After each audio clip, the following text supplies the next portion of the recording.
Welcome to the 3Haunted podcast, where we bring you all things horror, supernatural, folklore, mythology, and all things that go bump in the night.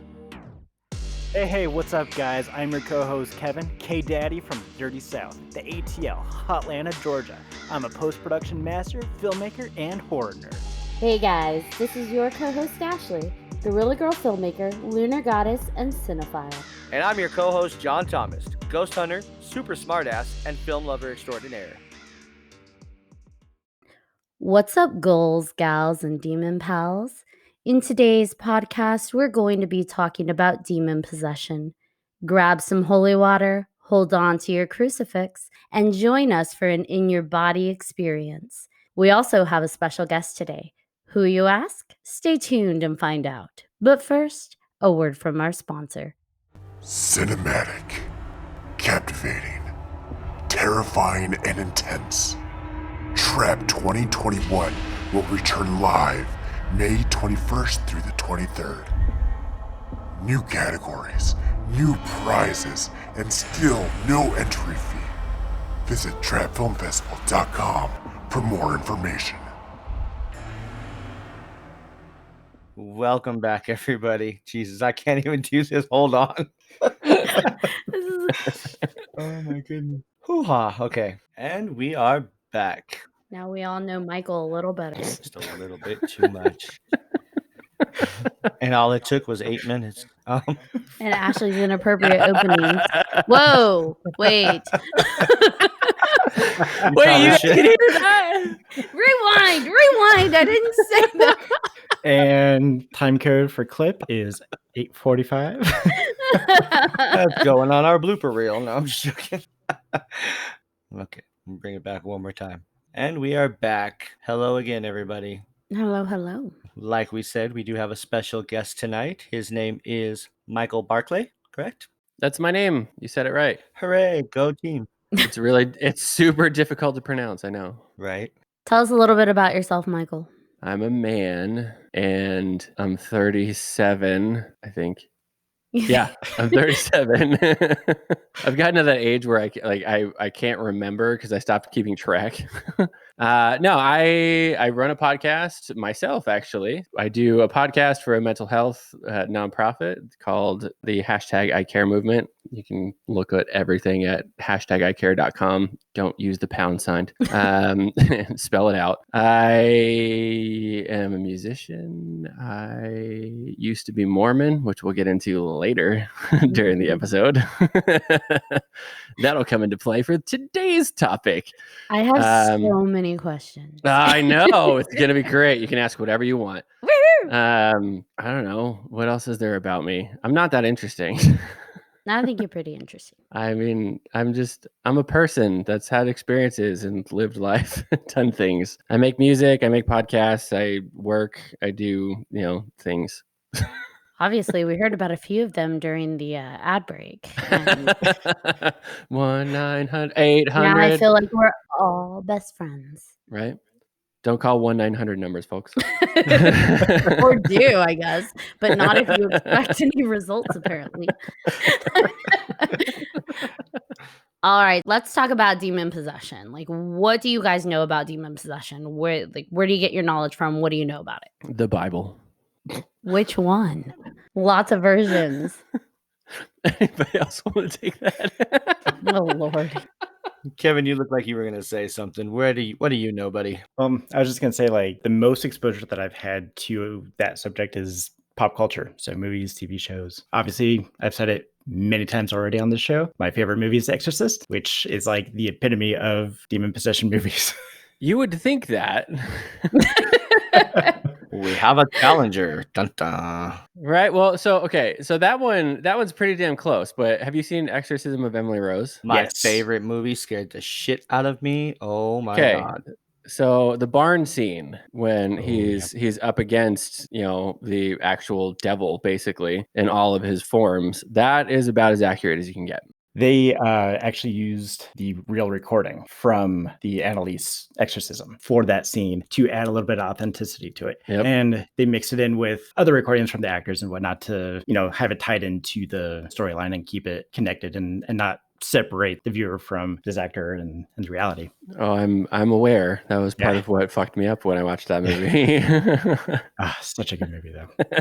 It was good. It was just like it was a little too close to home. So it was a good movie. I appreciated the cinematography and the actual acting and the writing and the fact that they used some of the original things. It just happened to hit a little bit way too close to reality. So so Exorcist is great. Like that was the first of its kind, really, as far as like being that spot on. So I understand that being kind of the pinnacle, but if you want something that's as close as you can get to reality, then it's Exorcism of Emily Rose. I didn't even watch that movie fully. I literally walked in, like I watched the first little bit and I was like, nope. And I went to my room and I happened to come back out to go grab something to eat from the kitchen as my roommates were watching the movie, like in its entirety, and came back out right at the barn scene. And I was like, fuck. Uncool, man. Timing is everything. I went and watched it in the theaters by myself. So yeah, that was a mistake on my part. I'm like, ooh, scary movie, let's go. Yeah, I almost pissed my pants. That's one of the first times actually. So yeah, that movie was fucked up. Yes, it was. How about you, Ashley?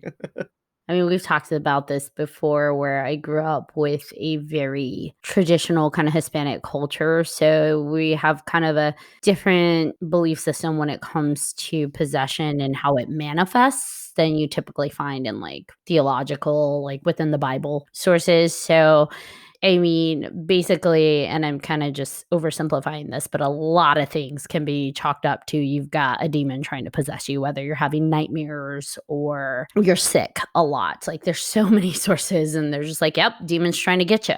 So I know I had a lot of really weird stuff happen to me as a kid and growing up. So watching The Exorcist was kind of, even the regular Exorcist was kind of triggering to me because of certain things that happened in the movie that I kind of experienced as a little kid. And growing up, and even to this day, I still experience sleep paralysis. And so, you know, you do research online, and one of the top things that pops up is you either have like neurological things going on or demon possession. And it's just like, really? There's no in between ground. It's just like you got a demon or you have some brain problems. Right, you're screwed either way. Else in between. Yeah.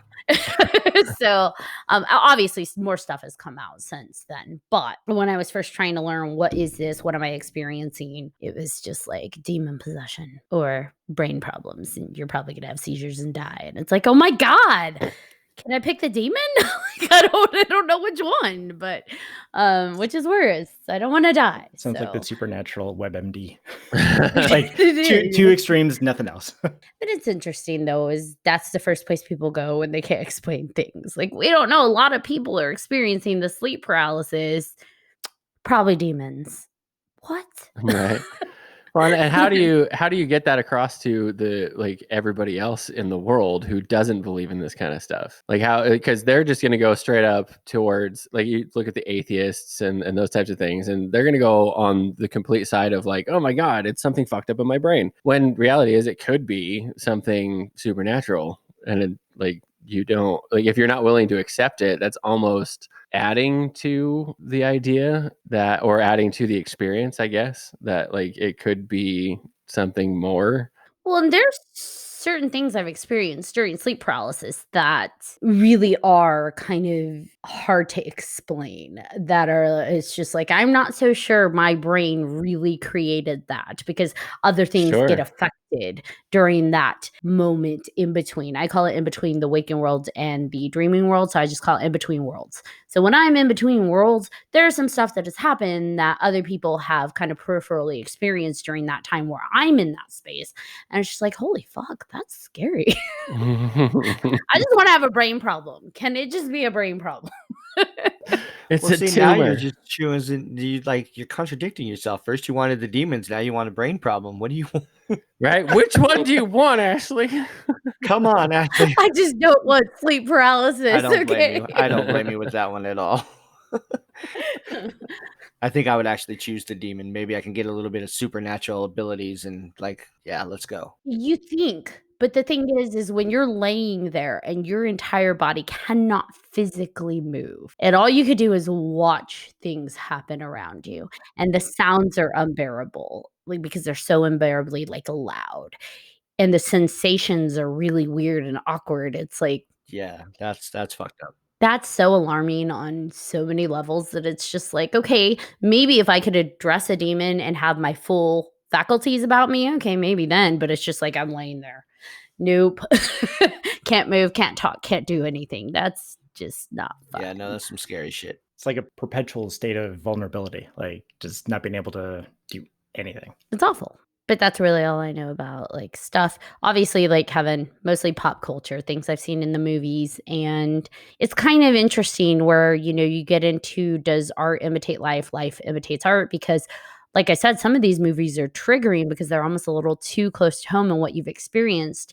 And then it makes you wonder, did these writers experience this themselves and they're just kind of slipping it in subtly under the guise of fiction? Because some of it is alarmingly similar to what, some of us have personally experienced. I mean, like we were talking about with the exorcism of Emily Rose, that was based on the story of Annalise and her exorcism and her possession. And even my favorite, The Exorcist, that was based off of the Ronald Doe possession. So going with the whole pop culture thing, I remember watching The Conjuring, and I knew this before The Conjuring, but they were talking about the different stages of possession when they were doing a couple of their speeches or whatever it was. But yeah, Kevin, do you know what the first one is? I do. It is infestation, which more or less that's when like the objects are moving. It's the more traditional hauntings just to try to create that fear, create that tension, create the vulnerability, which kind of makes me wonder if when you think of other stories about haunts and whatnot, like could all of those haunts be attempts at a possession that just there's not enough power, there's not enough strength? I don't think so. We can't sit there and say that everything's demonic. Otherwise, we start sounding like a certain ghost hunter on TV when he first started off. Everything's demonic. It's all after me. Wait, did you hear that? Fucking Zach, dude. But I wasn't going to call out his name. Jesus. I don't care. That guy's an asshole.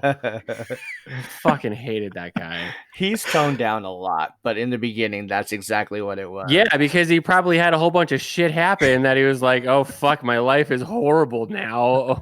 This was a bad idea to taunt a whole bunch of demon people. But I think that, Kevin, to your point, I think that more comes along with it than just stuff moving around and what you would traditionally associate with haunting. I mean, you have so much more manifesting with it. I mean, you have the strange smells, right, of like sulfur and rancid things. And then you also have people being reported of waking up with like bite marks and scratch marks on places that they really can't even reach on themselves. And so I think there's more that gets manifested alongside that than you would find in like a traditional haunting type scenario.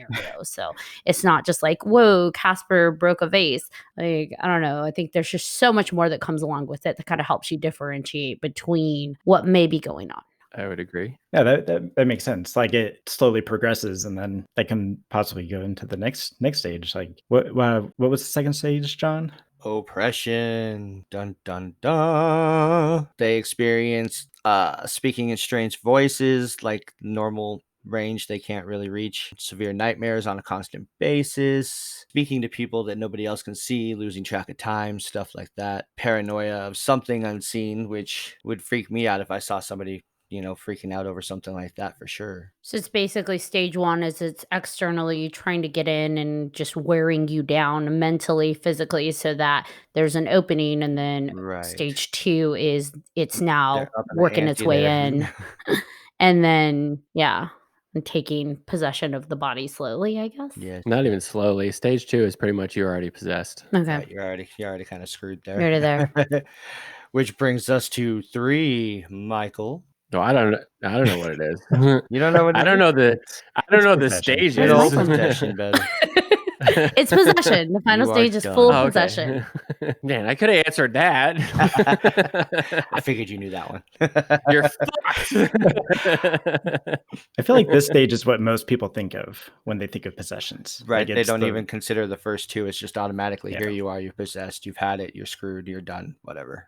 So what does that consist of? Like, what is that definition? That one, people are hurting animals, laughing at anything holy, or refusing to be around anything concerning God, destroying anything holy, signs of a second personality, speaking in different languages that you don't really know. Face seems different, preoccupation with satanic behavior, but I know a couple people that are like kind of weird that way anyway, so maybe they're possessed. But Right. And as far as the satanic behavior goes, that really is dependent on the person, because true Satanism really has nothing to do with demonology. Like, that's not what it's about. It's its own moral code, basically. So you can't say like every Satanist is, or okay, every true Satanist is somebody that has like demon possessions or worships the Lucifer on all of those dark level. Like, that's not how it works. The laughing at anything holy and the torturing of animals type of a thing, I feel like that's a little skewed towards pop culture idea of what demonology and what Satanism and like all that kind of stuff is. That's like basically, the conservatives saying like, oh yeah, the liberals are XYZ, like they want to kill all the babies. Like, no, that's not what it is. That's what you think it is, because you like, and I'm sure, just as the caveat, like I'm sure there are some people out there that do that. Like, let's not be, I'm not going to say that doesn't happen, but true, real possession, that's not typically where it heads to. You have to be a certain type of person. Like your personality has to lead towards that. So if you're already a person that is kind of leaning towards violent tendencies, or you're against religion or those types of things, and then you're also adding in the fact that you're going down the road of some type of outside the realm Satanism, and you're like studying the dark arts and those types of things, then yes, maybe that's going to be something that you do. But for those people that just end up with a possession, it's not usually because they are like a psychotic mind. It's not because they're fucking with a whole bunch of dark art type of stuff, or they're wanting to go like sacrifice animals to the Lord Lucifer and all that kind of like that's movies, that's pop culture, that's not realistic. There may be situations that happen on those, but typically it's a large part of the time, it's a lot to do with the fact that like you're ignoring it and you're mocking it and you're making it seem like it's not something that could happen, and you're making light of the fact that those things are even real, and then almost inviting it in because you don't believe it. You're like, okay, well, no, that's fucking bullshit, that's not going to happen to me. So fuck you, Lucifer, fuck you, demons, like blah, blah, blah, like come get me. And as soon as you start saying those types of things, you've bypassed all of like the animal sacrifice and all that kind of stuff. You're now into that phase 2 that you guys talked about, where it's much more about just how you are as a person. Like you're having moments where you're seeing or you're talking to other people. There's places that you go that are much less easy to tell what's happening.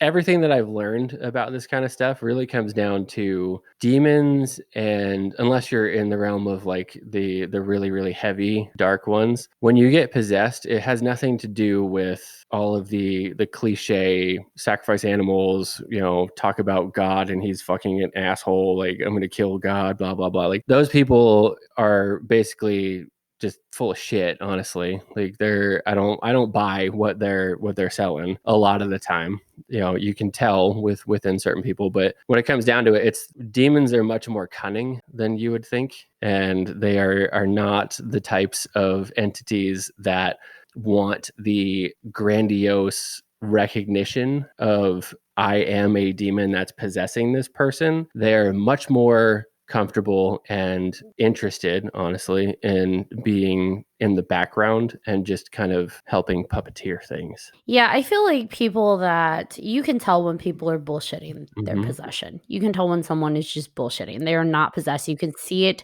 in their face, in their expression. You know when a person's just putting on an act. And I actually would like to take it even a step further. A lot of these stages are being referenced in terms of Christianity principles, whereas possession is not isolated to Christianity or Catholicism. Buddhism or Hinduism or any of that stuff. Yeah. Like we see it referenced in all of these different religions, but it's also been referenced on people who were never religious. They were never spiritual. They were never identified as something specific. And, you know, at the base of it, I think it's just there is an entity out there that we can't explain, we don't understand, that is able to ride along on someone else's vessel. And it gets described by different religions as being something evil, like Satan in Christianity. It's applied to Satan and all of his 7 gates of hell. And realistically, I think it's just something we don't understand. And so it gets lumped in with a lot of things and assumptions get put onto it. And I do like the way you phrased it. I feel like when someone is in a truly possessed state, those behaviors that come out that are not their natural behaviors would still need to lend to something that they were already predisposed to or leading tendencies towards,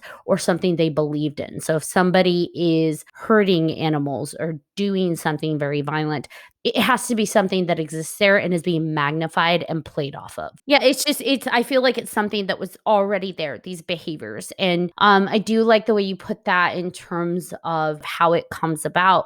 You know, people think if you're not Christian or you're not baptized or you're not this, then that leads you towards being at risk for possession. When in reality, I think at its base level, your energy just has to be open. Yep. You don't have to be open to demons specifically, like, hey, what's up, you? Come on in. But just, you know, we have this gate around us, right? So then if you open that gate up, you don't know who's coming and knocking. Once you've allowed that gate to be open, if something does come to your front door and even gets like a finger in the door, that's sometimes all it takes. Yep. And that's where I think stage 2 really starts to lend into them pushing their way through that door that was opened. But it takes you opening the door, whether it's challenging, like, you can't get me. You're still kind of open, like challenging and beckoning it. Come at me, bro. And then it comes at them, bro. Exactly. They joke that the Ouija board is just a game, right? Can the Ouija board get you possessed? Not in and of itself, but all it takes is one person believing and opening up and opening their energy enough that they're like, I want answers. Someone come to me. Someone talk to me. Speak through me. Which is why I think mediums themselves are super in a precarious situation, because they are inviting things to speak through them. That's a wide open gate. Take over. Just use my body and my mouth. And it's like, oh my God. Do you know what you're doing? And that's not from a theological perspective. For me, that's just an energy thing. Like, you are allowing something to come in and take charge of your vessel. How do you control when it leaves? I don't know. Yeah, or what comes in. Yeah. Like that's the other thing. So when you said magnified, that's the best word for it. Like, so when we're talking about those, like, you know, kill animals and sacrifice them to blah blah blah, all that kind of shit, that's not something that, like, you just have something possess you and then suddenly you're like, I want to go kill rabbits and sacrifice them to the demon, blah blah. Like, no, that's not how it works. Like, you already have some type of fascination with those types of things, and when you allow something in, like, you know, a demon or some type of, I don't want to call them all demons, but they're something that's outside your body, some type of a spirit that is outside your body, then they are going to basically press on those things that are weaknesses, that are, you know, things that you don't want the rest of the world to see necessarily, but that are innate to who you are as a person. And that's suddenly going to start to, you know, lend itself to something else. So like you said, when it comes to, you know, mediums and those types of things, one of the worst ways that I've ever seen that you can open yourself up to some type of possession from a negative spirit, because there are positive spirits. Like, you know, let's not go down the road of like everything that comes in is bad. But if you are a medium that has no clue what they're doing, then you are basically opening yourself up like a wide open door and window and saying, like, speak through me. Anything someone's paying me to talk to you like I'm their grandmother. So the thing that I go down the road of a lot when I tell the stories that I have is they are very, very cunning. They're very smart. They're not unintelligent beings. They know how to work the situation. And so if that happens, they're going to come and they're going to present themselves in the form of grandma, and they're going to talk like grandma. And they're going to say things like grandma. And then after all is said and done, the medium gets done with their reading and all this kind of stuff. It's not grandma, but you're too late. They're already there. And now you're fucked. Right. And again, kind of not just grandma, like I know they like to act like little kids as well, and that's the whole Annabelle thing, which is a whole other story. But I mean, it's basically it possessed the doll, or asked permission to possess the doll just to get to the people that had the actual doll. So yeah, it's just crazy.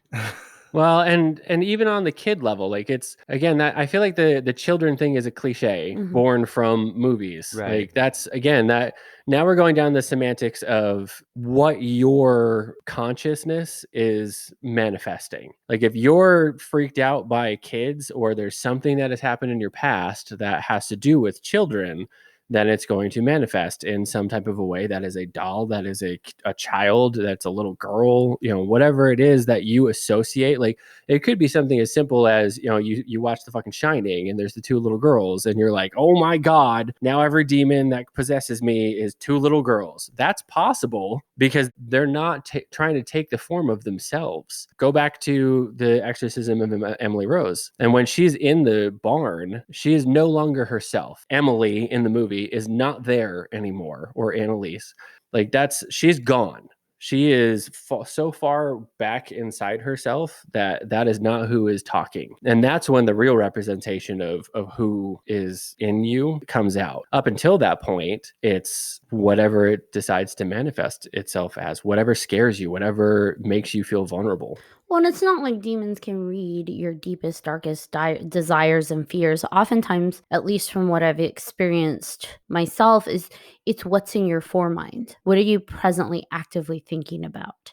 People can do it too. That you see party tricks where it's like you're concentrating on something really hard, and someone else can kind of pick up on that, almost like it's a wavelength you are actively sending out. And so oftentimes, if you're afraid of something, it's going to be in your foremind. Whenever you're a little anxious or a little alarmed, it's going to kind of jolt up. And then you've just kind of provided the access to getting you even more on that heightened, frightened energy level. Yep. And I do think that, we're not running around seeing demons like just scaring the world. Like they are subtle, cunning, staying hidden, riding along on people. I kind of like to think of them as like energetic parasites. So they're in their host, and I have to believe that there's a reason why it's not just being outwardly there, because, we're not going to do a Catholic exorcism on a demon and hope this person who has never been religious it's going to work on. That's just high assumptions that we've got a Catholic demon here, like he goes to church on Sundays. I don't know.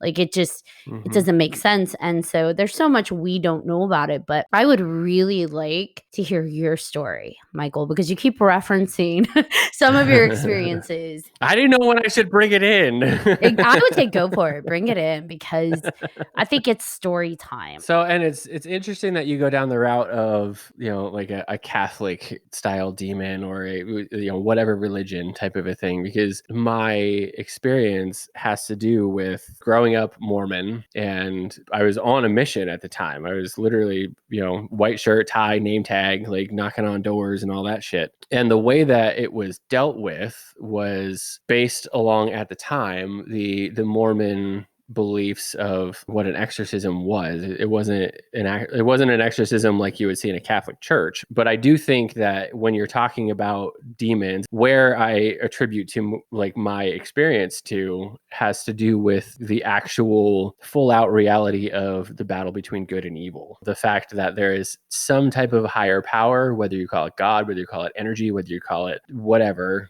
Buddha, who the fuck cares? I don't like, you do you, but good is always going to weigh out those evil types of things. They might be cunning, they might be something that, gets in and really bogs you down, but when you seek truth, and I guess maybe that's the better word, not good versus evil, but truth versus falsity. Like when you get into that realm and truth comes out over anything that is false, then that is really what overcomes all of those types of things when it comes to these types of experiences. So keep that in mind as I tell these stories, because when I experienced them, I was Mormon, but that is not how I relate to things anymore. So when I was on my mission, I was probably about a year in, and it's a 2-year mission. So I was serving in Las Vegas, and the Vegas mission was my mission was the western side of Las Vegas, and then all the way up into Reno and a little bit into California. This happened when I was in Vegas. So when you're on a mission, you have companionships, and there's a senior companion and a junior companion for accountability. And then beyond that, there's a district, which is basically like 4 or 5 companionships. So like 8 to 10 missionaries. And one of the things that you do when you're on a mission for the LDS Church is obviously you're trying to teach people and get them baptized. When they decide to be baptized, they have to do something called a bishopric interview. So you take them to whatever it is that the church in that area has, like the bishop there, the presiding official of the church. And you basically, it's all he's doing is sitting down and talking to you and welcoming you to the ward, and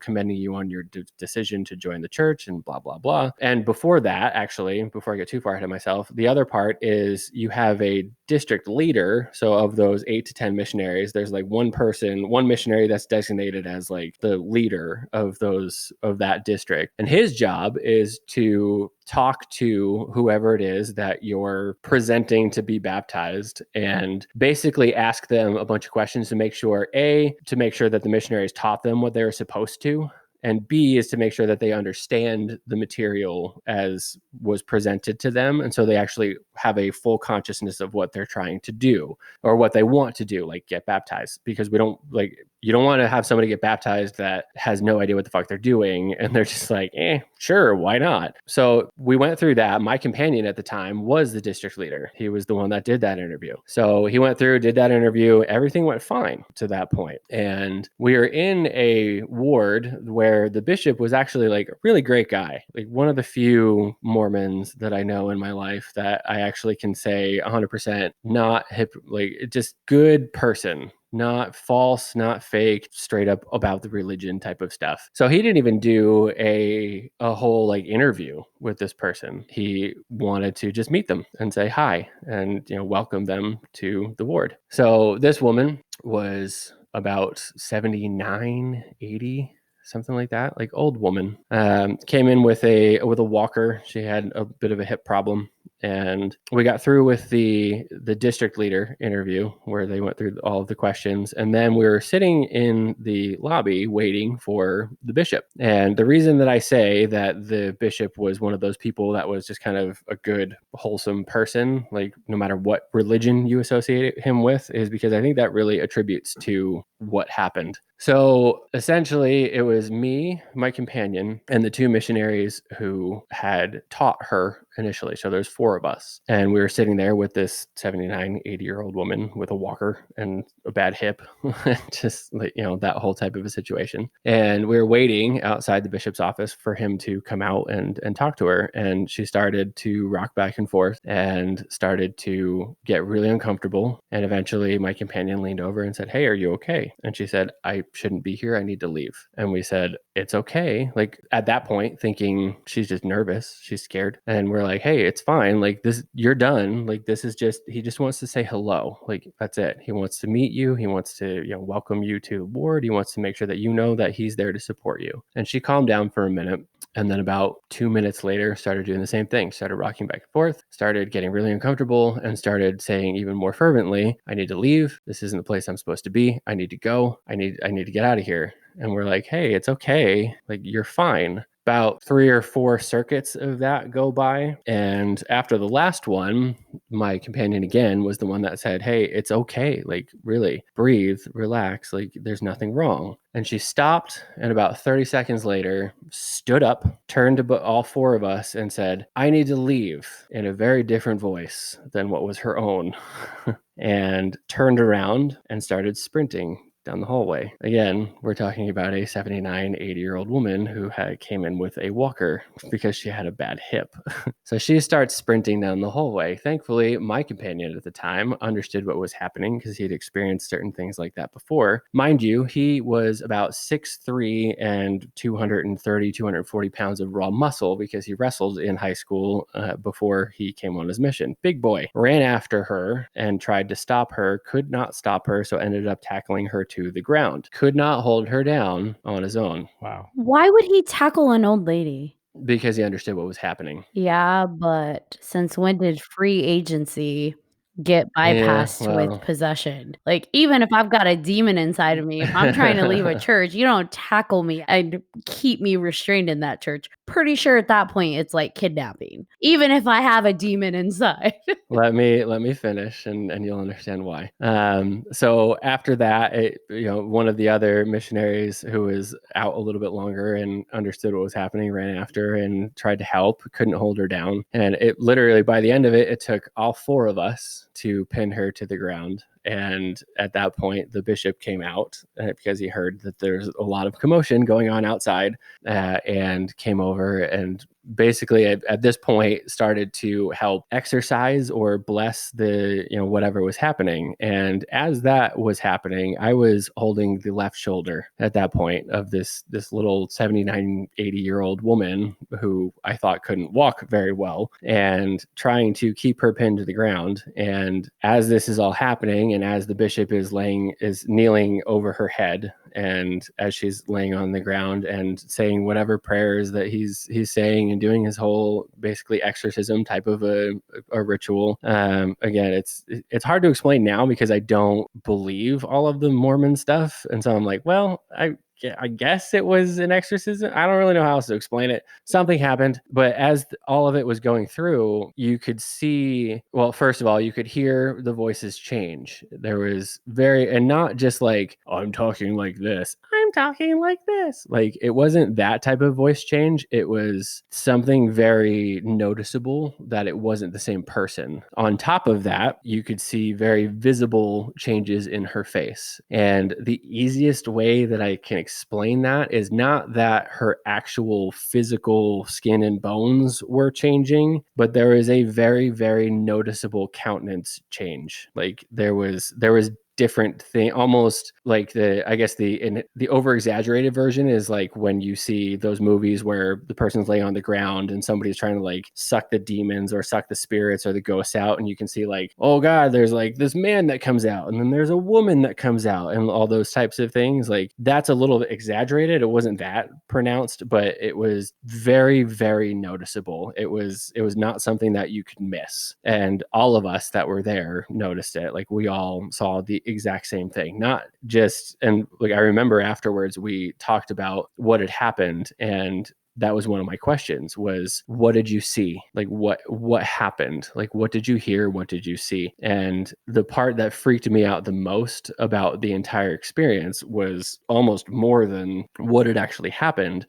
It was the fact that we all had the same account. We didn't sit there and say vagaries like, oh yeah, you could hear different voices and you could see different things. It was very specific. It was very specific to what the voice was that we heard, what the countenance change was, like what happened when you could see something change within that person's face. And at one point she started to go into different languages that nobody understood whatsoever. Couldn't tell you what they are to this day. And then from that point, it turned into just straight up English, but very much like, fuck you, I don't want you, get the fuck away from me. This, like, every obscenity that you can possibly imagine, trying to basically tell us that we were all against her, or them, I guess. And to answer what you said, Ashley, as far as like, why did we tackle her and those types of things? When she finally came to, she had no idea where she was, no idea what was happening, no idea why she was in a church, no idea who she was over the past year and a half, basically. So at that point, she had completely let everything take over. like who she was not there anymore. So when we actually went through that process of trying to restrain her, it had nothing to do with restraining the actual 79, 80-year-old woman. It had to do with what was there. So yes, if she had any faculty, I'm sure she probably could have fought it. And I'm sure at that point she might have even been able to convince us otherwise of what was happening. But that wasn't the situation. There was no even piece of her during that entire thing. It was very much and there was probably like 6 or 7 whatevers, demons, spirits. Like she was pretty far gone. And as we found out afterwards, she had studied the art of the occult. She had been very open to trying to become a medium. She had been very open to any type of black magic specifically, and went down the roads of just doing whatever she could to open herself up to all of that. So yes, Ashley, go ahead. I know magic, black magic, witches. Yep, go ahead. I'm gonna play devil's advocate here. Ha ha ha. Nice. You said it yourself. She was obsessed with the occult, dark arts, dark magic, black magic. She wanted to give her body over to possession. She gave her free will away. So why would you then force it back to her? Because that's where I kind of have a hard time with a lot of these possession cases where people that you hear about, where people are like, let's get an exorcist and let's help these poor people that need to be saved. Like, isn't it arrogant to assume that they want to be saved to begin with? Because if you allowed something into yourself, it's not like anything we've read where it's boom, overnight, I got my body snatched away from me, help. It's a progression over time where someone opened the door and they kept that progression going. At any point in time, you can seek help while you still have your faculties and agency. I would be willing to bet she did not want help. And so then force it out of her when she openly allowed her vessel to be that way and to be taken that way, then you kind of assaulted her because you put your morals, and not you, but the church put their morals on her. She did not see anything wrong with black magic because she did it. She didn't see anything wrong with the occult because she did it. So it wasn't like, please help me. I was this innocent victim and this just happened. It didn't just happen. She invited it in and she allowed it in. And it took over completely. And then y'all forced it out without her consent. Yes. There's a difference between allowing, like there's a big difference between asking for like the black magic. 'Cause you look at people that study those types of things and they're not asking to be completely taken over. They don't want to be in a place where they don't have any control of their own faculties anymore. But you know they're the looking risk. to But you know the risk when you play with it. You do know the Do risk. you? You do.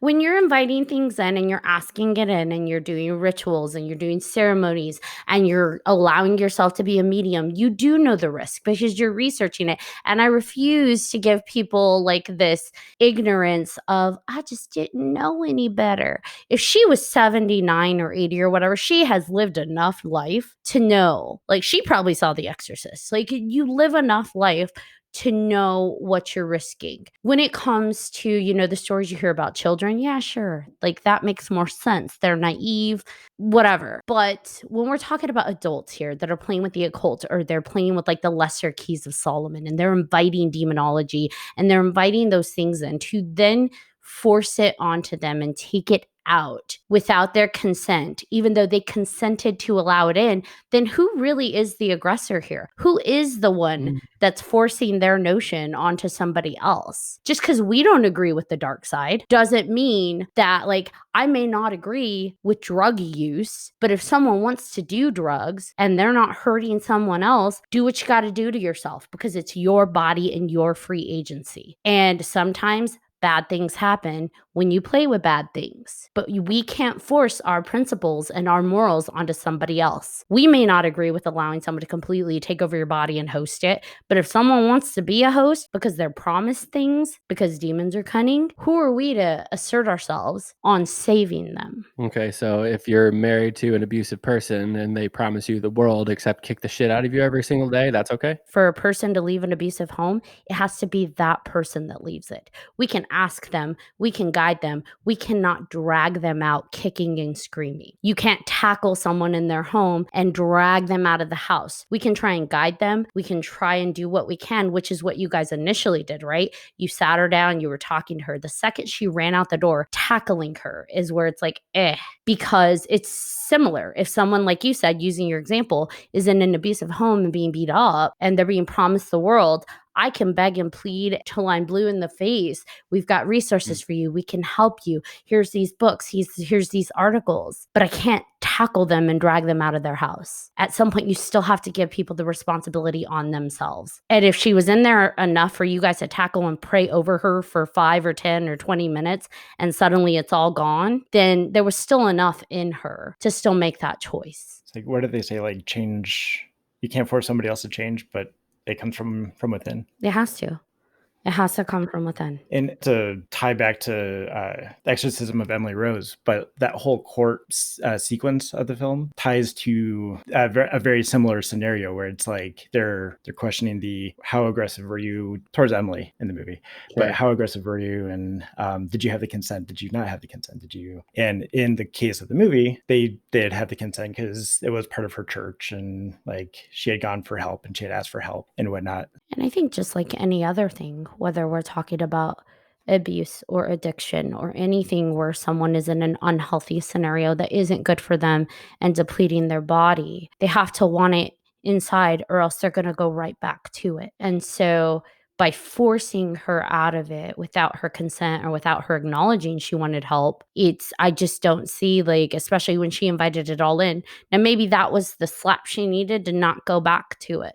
But if she was that old and she had been inviting it in a year and a half of her life was consumed with her not being in control, then like there were signs that was a progression to possession. Again, I don't know. I've never been possessed, but I have to believe it's more than just going to sleep one night and waking up completely gone. And so I don't know. I feel like part of me is just alarmed by the story of this big dude tackling this lady, and not because she was 80 and not because she was a lady. It could have been anybody.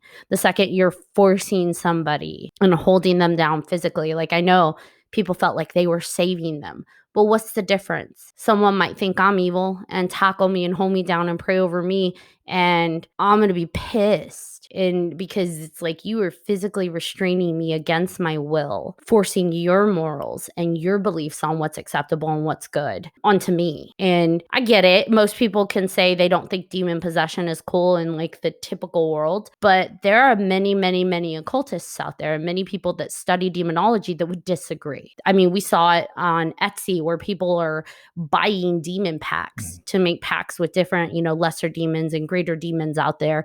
And that's something that they're accepting and willing to do. They know the risks they're taking. So then would it be okay if they do go into that for me to force an exorcism onto them? There's actually a whole subcategory of possessions within Catholicism. And one of them is subjection, which is when a person voluntarily submits to a demon or to Satan or to basically just being possessed. You guys keep talking about will when it comes to these types of scenarios, as if it's a situation that you have control over. She gave her free will away. When did she choose that, though? Like, do you know? You said, though, she was into the occult, into studying all of that stuff. The dark. You didn't just say she was into witchcraft or like regular, like typical psychic medium channeling. She was into the black magic.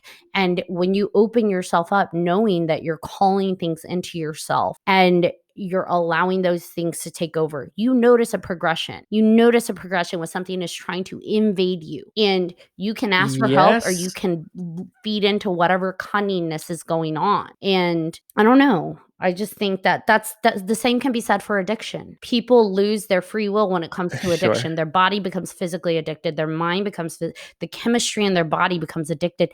They cannot physically stop, but we cannot physically make people stop just because they no longer have control over themselves with drugs. But just like when it comes to addiction, when you're in that phase, it's a very narcissistic beginning. You're not going into it thinking, I want to have something else take over my body. I want to be completely out of control and let something else inhibit my body and take over from this point forward. That's not usually the way that it goes. When you study those types of things, you're looking for power. You're looking for something that you can control. And when you happen to have something that comes in and starts to take control over you, that may not be your choice. And by the time that it's too late, you don't recognize that. So just like you've said, who are we to say, like, you know, don't do it? If she wanted to do it again, she can go do it. But when it's a situation where we can clearly see, it's like in that, it was painfully obvious that it was not her. There was no her. It was many other different beings, and they were the ones that were trying to control. They were the ones that were fighting. If she wanted it, she can go back and do more. But I feel like we're far be it from personally us. dismissing like personal responsibility here, dismissing personal responsibility because it's like, well, they want power, they want this, they think they have control. Well, that's arrogance and narcissism, yes, but that still doesn't Right. negate the fact that people are very aware there is a risk and there is a trade-off.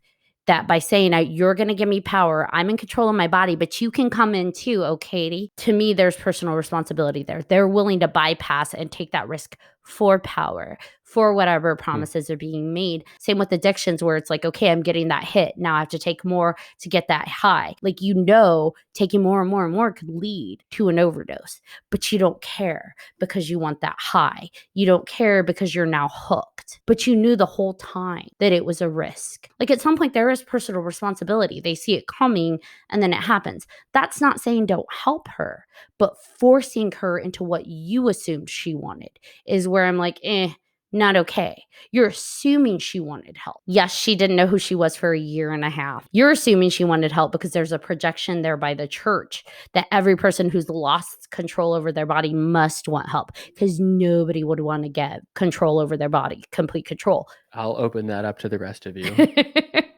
John's like, fuck that. I'm staying out of this. This is not the Ashley and Mike debate back and forth show. Right? It's like trying to force somebody else's beliefs on you, or assuming that your beliefs are on the other, or should be adopted by the other person. Like doing this in real time and having somebody like come back at me and like question things. I'm like, sorry, I'm an ass. But I had the words and things like that I've told people, and usually the response is like, "Oh, that's okay. That's interesting." And so to have somebody come back and be like, "Well, what about this?" I'm like, no,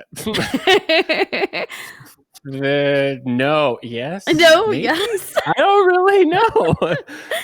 I think that's part of what always kind of fucked with my head with that whole situation, especially after leaving the church and not being involved with all that kind of stuff. Because at the time, I could very much attribute it to like, well, we're good. We are God's servants, and we did this, and we exorcised the demons. Like, that's what we're supposed to do, blah, blah, blah. But like after all of that went away, it started to bring a whole lot of other questions into the mix. And some of those now are not even anything that I have thought about. Thank you, Ashley. But like when it comes to that kind of stuff, I think that's really where I started to, at least on a surface level, attribute the fact that like there was something wrong. Because if there's this person that what was the end goal of this person who's possessed? Was it the actual person that was coming in getting taught about God, about Jesus, about, whatever it was? As far as the Mormon church goes, like, was it the Book of Mormon? Was it the Bible? Was it the Doctrine and Covenants? Whatever the fuck it was, I don't know. But like there was something along those lines. But like it's one of those things where that was kind of the rationale, was this person, or if it was the one of the demons that was possessing her at the time that was allowing this to go forward, what was the end goal? What was the point? Why would they let that continue to a point where suddenly we're in this position where like we're on the verge of like within a couple days being baptized? And if you go through any type of religious, background, most of them have something to do with baptism. Varying forms of baptism, but they're all basically the same idea. You're washing away the bad and starting over new. With Catholics, it's the sprinkling of the babies. With Mormons or with a lot of Christians. It's the full immersion. There's a lot of things that happen when it comes to baptism. So with that, the idea behind some type of Christian or religious belief system comes down to, if that all is true, if when I baptize you, your like everything evil is gone and you start fresh, why would that be allowed by whatever was possessing her to get far enough to that point? Like, what was the goal? What was their end game to bring it all the way to that point? And that's kind of where I have a hard time answering that question is, especially now with what Ashley has said as well, it's, did she want to stay possessed? Did she want to be in that realm of not, like, maybe she was a person that just didn't want to have any type of control. Maybe she wanted to have somebody else take control. Maybe she got taken control of and she didn't want that. And that was the part of her that was trying to come out as far as like learning about God, learning about Jesus, or like take away the specific religion, learning about some type of a positive higher power. And maybe that's where it went. I don't know. I have no idea. What was it in The Devil's Advocate? You're wrong. That he said that the devil's greatest trick was convincing people he didn't exist, right? Mm-hmm. So hypothetically speaking, if you have this old lady who's been carrying 6 entities in her, these 6 elementals for a year and a half, who's to say she's not just going with it just to stay hidden? Like automatic pilot mode, go into these meetings, yeah, okay, here I am, I'm me, but then it didn't quite work out as planned. Or maybe she's bullshitting you and part of her was still in control being put forth, but she kind of lost out to the other entities, because it's a whole lot easier at the end when it's all out to say, oh no, I didn't do it. I don't know what happened. I had no control. Like you said, Yeah.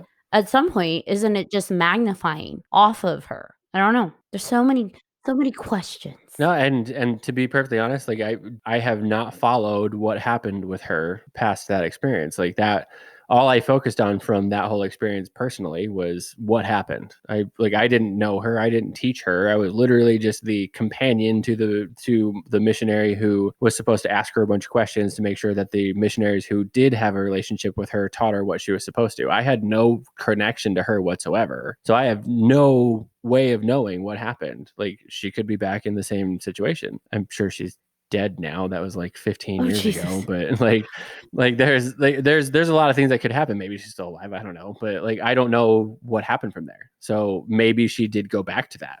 I don't know. Everybody has a mask they put onto the world, especially when it comes to church. So who you may see Sunday praising it up to Jesus may be doing a line of coke on Saturday night, like Michael.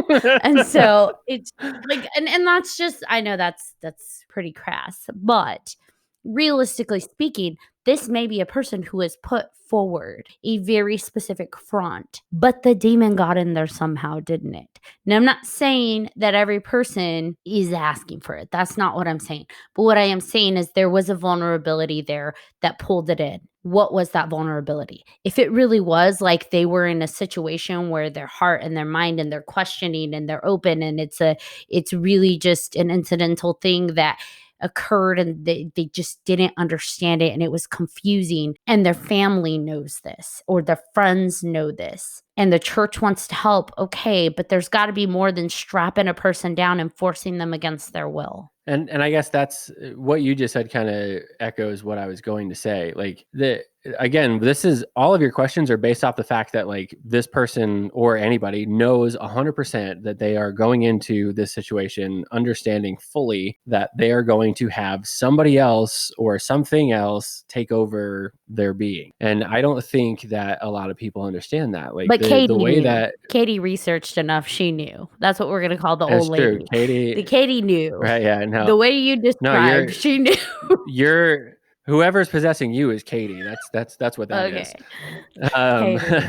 Katie got really irritated about everything that I was saying. So the idea that it's like a conscious choice. Like there is a will, there's a free will that goes into the fact that like, oh, okay, this is something that I understand that there is the risk and those types of things. That's warranted. It's like, you know, the first time you shoot heroin or something like that, like, you know, there's a risk of something really bad happening or it not being good heroin or whatever it is. Like there's a lot of shit that could happen and go wrong, and you know that. So I get that there is some type of risk, but it's also like the flip side of that is, what if you're going into that looking into all of those types of things, whether it's black magic, whether it's a cult, because all of those are actually interesting. Like I've studied a lot of those types of things and I've never been possessed myself, at least that I know of. Why do you suppose that is? Fuck off. Why do you suppose our 80-year-old friend did? That's irrelevant. It is very That's irrelevant. Erroneous. Because you're proving my point. Studying it does not leave you open to it. Being open to it leaves you open to it. Sure. But to answer your question, I think the reason that I was able to study it and not have anything happen was because I studied it from a very analytical side. I didn't study it from a searching for something to fill myself side. When people study things on a side of, I'm going to try to find something that fits what I am searching for, I'm trying to fill a hole, then that tends to be an area where you go down that path. But if you're going down that path and you don't understand the full extent of what's possibly going to happen with all of that, then there are problems. Now, again, going back to your initial like shock and horror of the entire story, like I feel like we're going down the whole like PC culture of like, oh my God, you tackled an old lady? Huh? It's not PC culture. That's horrible. It's not PC culture. Like it's just like, I get that sounds bad, but like it is bad. I don't know how else to explain it other than you had to be there. Like it was not a normal situation. It doesn't have to be normal. If you have an adult who played with things and allowed them in to consume her, 6 entities, not just 1, 6. What would you have done? Let her go. Just let her leave? Yeah, let her leave. I know that sounds then, absurd. Let an adult leave a building that they willingly walked into and willingly should be able to leave. Where does that line stop, though? If I feel someone's possessed, can I walk into their home, restrain them, and do an exorcism because that's the right thing to do? Why not? Because they don't want it in them. Because it's their home. Because it's their home. So that's the line. You've now as long as they're on their personal space, it's okay to tackle them, to not let them leave, to go home. It's okay to do that. But we can't do it in their home. It's a public space.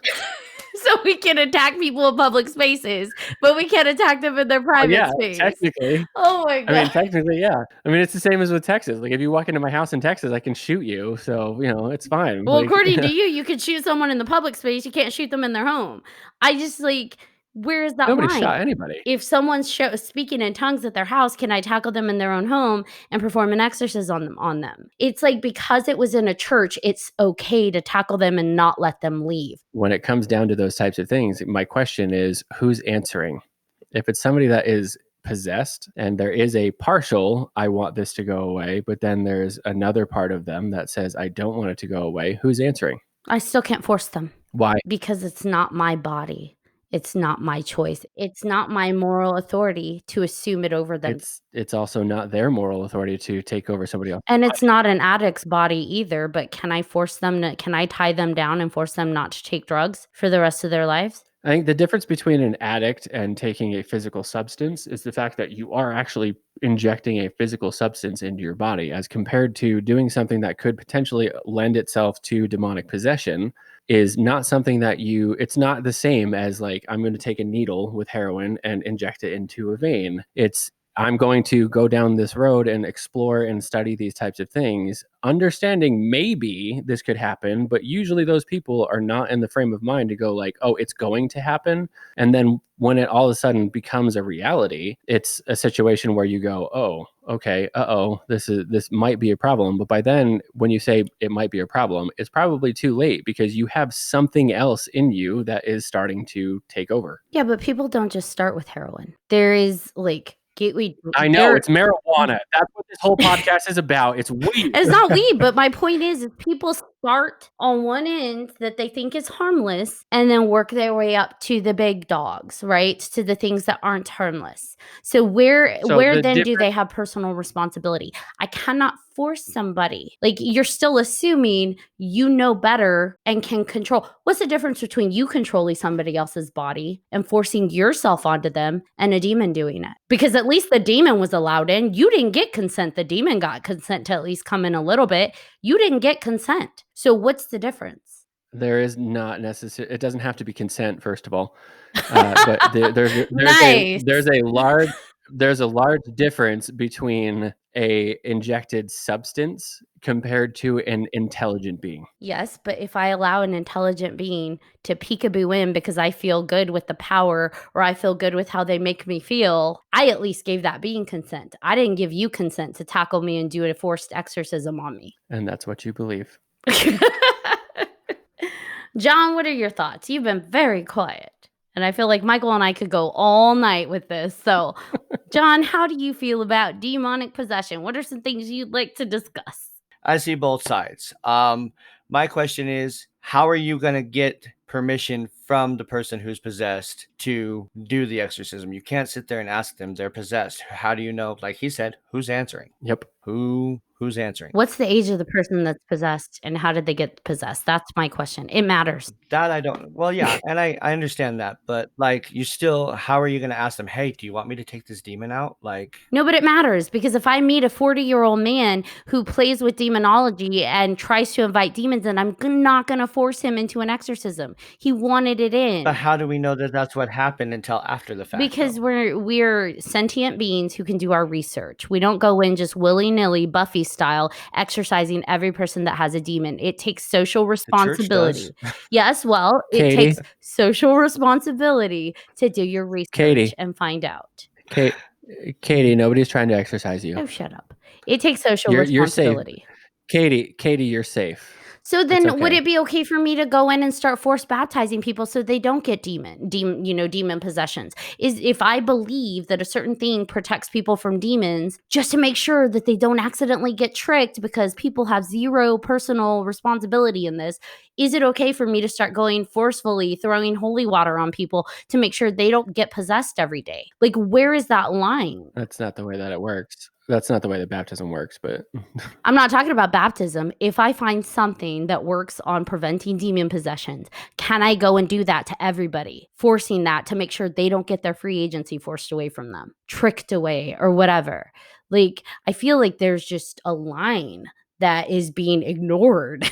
Like, it's okay because my morals are right. And so Katie, cool. Katie, it's okay. Kevin, what do you have That's to how say? you know when he doesn't know what else to say, when he just starts patronizing me. I mean, like you actually sparked a question. It's, say somebody that practices and believes in the Mormon church becomes possessed. If a person comes along that's Catholic and tries to exercise the Mormon, because the beliefs are slightly different and the rituals are different and the prayers are different and everything, can the Catholic still exercise the Mormon? Or because of the beliefs of the Mormon, does that almost act like a barrier or a shield towards Catholic rituals? With the way I feel about religion in general, I'm pretty sure it goes both ways. Like, it could work either way. Like, that comes down to, if you believe in God, then whatever works. Like, if you're Mormon, Jewish, Buddhist, Muslim, Catholic, Christian, whatever, like, I think it works both ways, because at that point, that's where I've gotten to, is you're dealing with good versus evil at that point. Religion is man-made. So when you're dealing with like what sect of religion it is, yeah, the words might be different, the prayers might be different, the beliefs might be different, whatever it is. But in those types of scenarios, like, I don't think that, if you believe in a God that actually does exorcise demons, I'm pretty sure that God is not going to judge based on the fact that, like, it's a Catholic priest that is exorcising a Mormon, and he's going to be like, whoa, hold on, we're crossing wires here. Hang on. So what if the person who's possessed and the demon don't believe in God? How long are these episodes?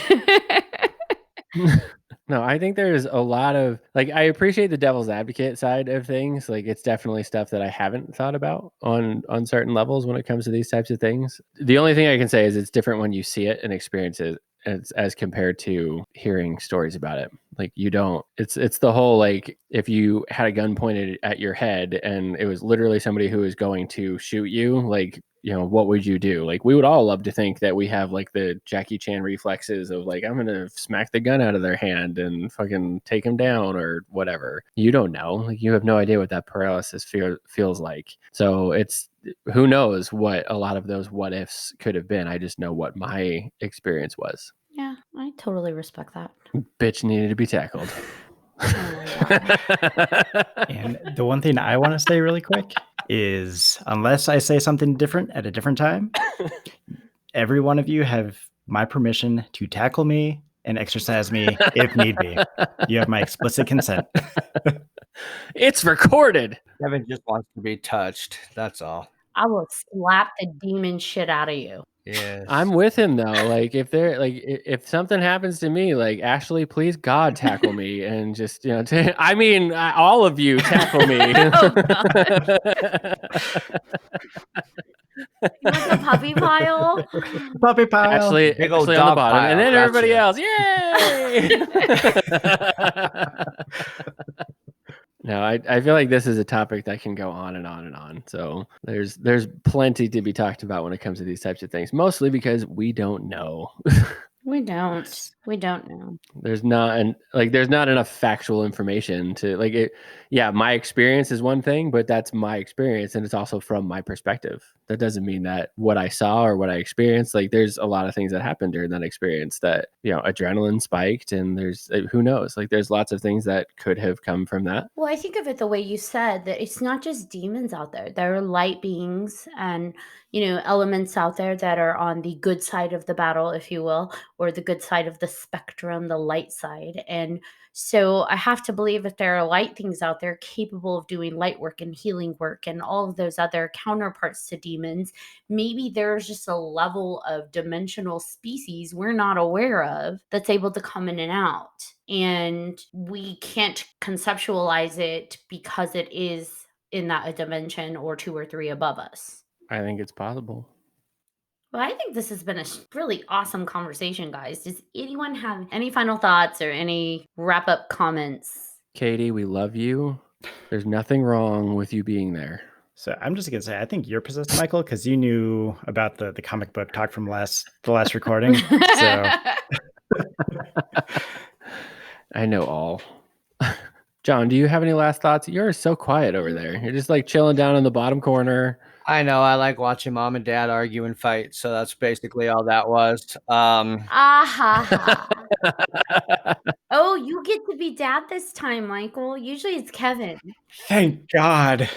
Yeah, usually it's Kevin. All right, Michael, give us your website one more time. And if people want to get a hold of you, what's the best way for them to reach out? It's #ICare.com, hashtag spelled out. And to get in touch with me, you can email me at michael@#ICare.com. And that's, you know, if you got mental health stuff you want to talk about, if you got issues, if you got anxiety, depression, You got a possession? schizophrenia, possession. Michael over here is your neighborhood-friendly exorcist, so... It's true. I don't know if I would consider myself an exorcist, nor am I an expert. Also, just as a caveat there, for like, we literally, the podcast is about whatever people want to talk about. We just want to make the stories heard. That's it. So I'm not an expert. I'm not a therapist. I'm not anything like that. It has nothing to do with that. It's literally just a space that we can normalize the conversation. So #ICare.com, Michael at #ICare.com. It's a good show. Thanks. Thank you again for coming on to the show. We will probably do a follow-up podcast because there's a lot of stories we didn't touch on, and I'm sure, you know, there may be topics we forgot to bring up, but we thank you so much for coming to the podcast today. And thanks everybody for tuning in to 3Haunted Podcast. I'm your host, Ashley. And I'm Kevin K. Daddy. I'm John Thomas. And I'm Michael Barclay. Do you have any questions, comments, or episode suggestions? Email us at 3hauntedpodcast@gmail.com. And if you haven't done so already, be sure to follow us on our social media. Remember to hit that follow button. You never know what's going to happen next. Subscribe. Say it one more time. Subscribe.